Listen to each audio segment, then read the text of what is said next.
सिंधु साहब, ये अब ज़ाहिर बैसाखियों के सहारे, दूसरों की सपोर्ट के सहारे अगर आप हुकूमत बनाएंगे तो एक मजबूत हुकूमत तो नहीं होगी। आखिर ऐसी क्या मजबूरी है कि नून लीग हर हाल में हुकूमत बनाना चाहती है, अपना वज़ीर आज़म लाना चाहती है, और एक ऐसा वज़ीर आज़म और एक ऐसी हुकूमत कि जिसकी डोर फिर पाकिस्तान पीपल्स पार्टी के हाथ में होगी, वो जब चाहेंगे वो डोर खींचेंगे और हुकूमत गिर जाएगी।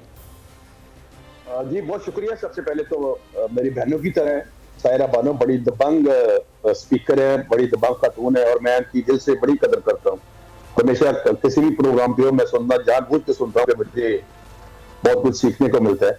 मुझे आज अपनी बहन का ये नहीं पता लग रहा कि डायरेक्शन लेस लग रही है कि क्या वो नुमाइंदगी आज जेडीए की कर रही है या तहरीक इंसाफ की कर रही है।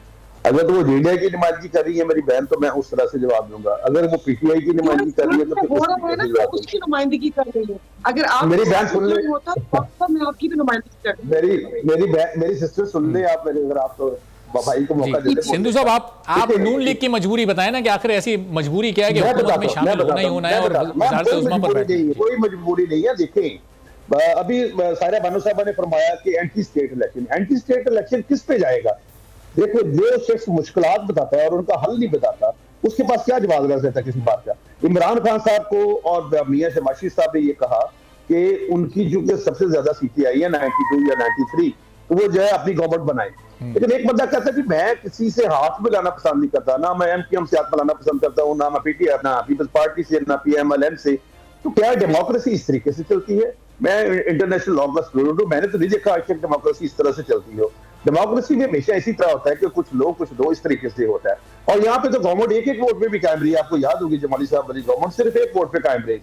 दूसरा, अगर इन्होंने गवर्नमेंट नहीं बनाई और उस पर जिस तरह बिलावल भुट्टो जरदारी साहब ने भी फरमाया कि वो तो मतलब जब आप सियासत में ये कहते हैं कि हम किसी से हाथ मिलाना, अभी आप बात देखें जो सायरा बानो साहब ने कहा निसार खोड़ो साहब के बारे में कि उन्होंने मेरी क़यादत के बारे में ऐसी बातें की है, मैं उनके साथ बैठना नहीं चाहती। तो वो बंदा जो सब कुछ चोर डाकू सब कुछ कह रहा है, क्या उसके साथ तो बैठना चाहेगा? और दूसरे, अगर इसके बावजूद भी उसको कहा जाए कि आप किसी के साथ बैठो, गवर्नमेंट बनाओ, आप मुल्क को, हम उसकी जो मुल्क की डेमोक्रेसी है उसको डिरेल तो नहीं करना चाहिए। इस सिस्टम को आगे चलना है कि नहीं चलना?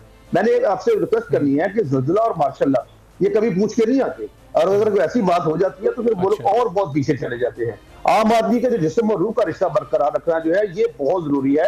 और अगर गवर्नमेंट बनी है, जो कुछ भी लोग कह रहे थे, लेकिन सिंधु साहब, जो शख्स चोर और डाकू कहे उसके साथ कोई बैठने को तैयार नहीं है। लेकिन जो साहब ये कहते थे कि मैं एक साहब को सड़कों पर घसीटूंगा, पेट फाड़कर पैसे निकालूंगा, और उधर से कहा जाता था जब शेर आता है तो वो खून चूसता है, चौथी बार हम शेर को नहीं आने देंगे, तो आज वो लोग भी तो हमें साथ बैठे नजर आ रहे हैं। जी, मैं इसका आपको जवाब देता हूं। वो जो कह रहे थे वो इलेक्शन की सियासत थी, पोस्ट इलेक्शन। और इलेक्शन में ना तो सायरा बानो साहब मेरी बहन ने मेरे हक में स्पीच करनी है मेरी पार्टी के, ना मैंने इनके हक में करनी है। प्राइम मिनिस्टर ने तो अमेरिका जाके बतौर प्राइम मिनिस्टर उस वक्त इमरान खान ने कहा कि मैं जाके पंखे करवा दूंगा, मैं एसी करवा दूंगा, मैं कल शहादत खान नवासी जेल चला जाएगा।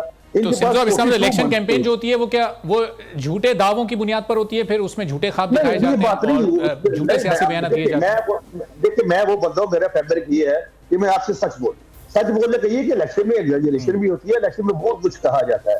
मतलब वो बिल्कुल बिलो द बेल्ट बात नहीं करनी चाहिए जो किसी के, जिस तरह वो फरमा रही थी निसार खोड़ो साहब के बारे में। मुझे नहीं पता उन्होंने कर क्या किया, मैं नहीं सुन सका। लेकिन इस लेवल पे बात नहीं करनी चाहिए जो आपके किसी के जिस्म को आप किसी की रूह को जख्मी करे, इस किस्म की बात करे। बाकी गवर्नमेंट बन गई है, जो आप अभी फरमा रहे थे जब आईसीस का वक्त आएगा, मोहतरमा बहन मेरी 5 साल रही है नेशनल असेंबली में, इनको पता है जब आइज आएगा या कोई मौका आएगा ऐसा तो पीपल्स पार्टी वाले भी कहेंगे। और मेरा अपना ईमान है, मेरा जो पॉलिटिकल परसेप्शन है वो ये कहता है कि सिंधु साहब अभी सिर्फ इत्तेफाक हुआ है, अभी बनी नहीं है गवर्नमेंट। अभी जब तक इजलास नहीं हो जाता, जब तक वोट टेकिंग नहीं हो जाती, जब तक सारी चीजें क्लियर सामने नहीं आ जाती, तो जाहिर है कि ये पाकिस्तान है, यहाँ कुछ भी हो सकता है। अभी बनी नहीं है, अभी सिर्फ इत्तेफाक हुआ है। सर अब यही होगा कि गवर्नमेंट बनेगी और 29 से पहले बनेगी। ये क्योंकि लीव का साल है और 29 का महीना है, ये गवर्नमेंट जो है 29 से पहले बन जाएगी और मियां शबाशी साहब वज़ीर आज़म होंगे। और आप देखेंगे इंशाल्लाह पूरी कोशिश होगी कि जो मुल्क है वो तरक्की करे। बाकी जो दूसरा सायरा बानो साहब फरमा रही है बहन मेरी, ये बड़ा फोरम को किस फोरम पे जाए, या तो ये जाए किसी अदालत में जाए या इलेक्शन कमीशन जाए। इस तरह से ये लालू खेत में बैठ के या नासिरबाग में बैठ के फार्म की जारी तो नहीं आप उनको खिलार दे और उनको फेंक दे और कह के यहाँ रिजल्ट इकट्ठे कर ले, कौन जीत गया कौन नहीं। इसके लिए कोई ना कोई प्रॉपर फोरम पे तो जाना पड़ेगा ना। आप भी समझते हैं, आप माशाल्लाह बड़े कॉम्पिटेंट एक्टर हैं, आप भी समझते हैं कि जिस तरह से आप प्रोग्राम करें, आप मशहूरिया भी उसमें एडवर्टाइजमेंट भी लेते हैं, आप वक्फा भी लेते हैं, आपको प्रॉपर फोरम पे जाना पड़ता है। इसी तरह ये जो डेमोक्रेसी का जो सारा सिलसिला है या गवर्नमेंट का, ये जाए किसी मैदान में, ये आप फराजी करवाना चाहते हैं वो करवाएं, ऑडिट करवाना चाहते हैं वो करवाएं, लेकिन हम इससे कोई सब्सक्राइब करें और बेल दबाएं ताकि कोई खबर रह न जाए।